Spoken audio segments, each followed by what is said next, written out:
Hello there everybody and welcome back to Throwback Thursdays. Today we're going to be covering the ultimate phase by Andromeda and more. This level is definitely a weird one, so let's get into it. This level was hosted by Andromeda and was made to rival Cataclysm and ICDX in the 1.9 update, and it had some massive names at the time, being Woogie, Creepy Dash and Cyclic to name a few. Andromeda himself was a massive name at the time, as he hasn't been outed as a cheater yet, so this was a massive deal.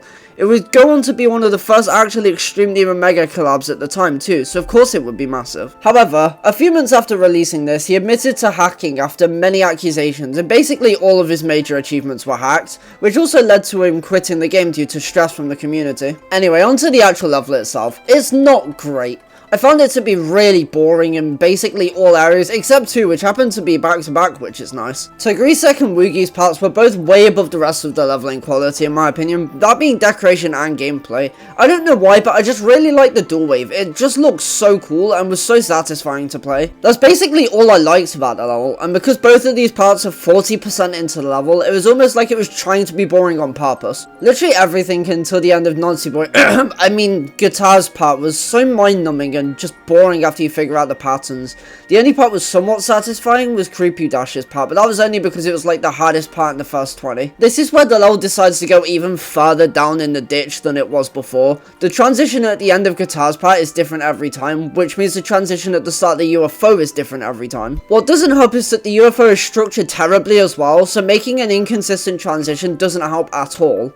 Then the rest of the UFO is free, so that's at least nice. What doesn't do this any favours is that Garen's duel, at least from my experience, just straight up doesn't work a lot of the time. So not only do you have to deal with sleep medicine, you have to not fall asleep and then win a dice roll in a duel at 40% nearly. Of course I found the level to get better for the next two parts, so it's a nice break from all the bullshit in the parts before. But then you have Zobros, which, as you can probably tell when you see the showcase later on, is literally just spam. Now, I didn't play the update, so admittedly I don't know how consistent it gets, but it just seems so bad. Luckily after this you have a break from the incompetence for a while. Correct's dual ship is hard, but it's dual mini-ship, so I'm not surprised. Then you have Majaka, which is the last actual hard part, which is also kinda shit, but it's at least skill-based.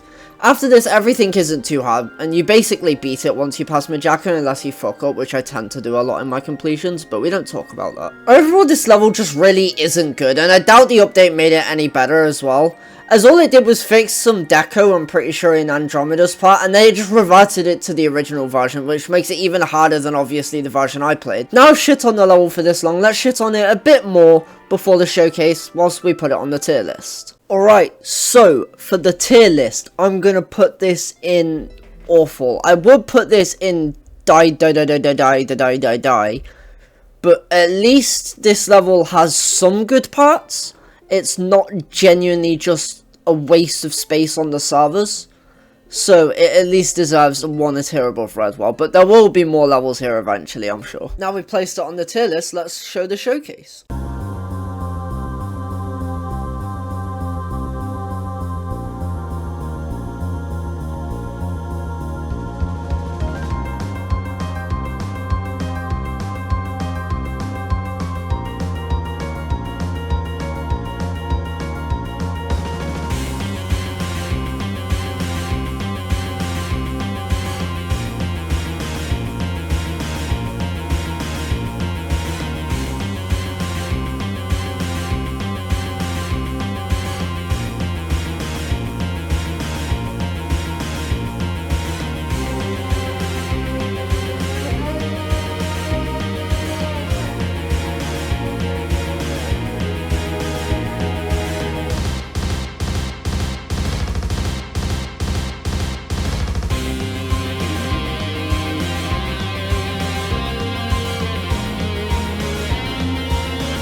That's the end of the video. I hope you guys did enjoy this edition of Throwback Thursdays. Playing this level again really made me realise what made it bad, but also made me realise some pretty good factors about the level which I never really recognised before. But anyway, I'll speak to you guys next time. Have a good day, everybody.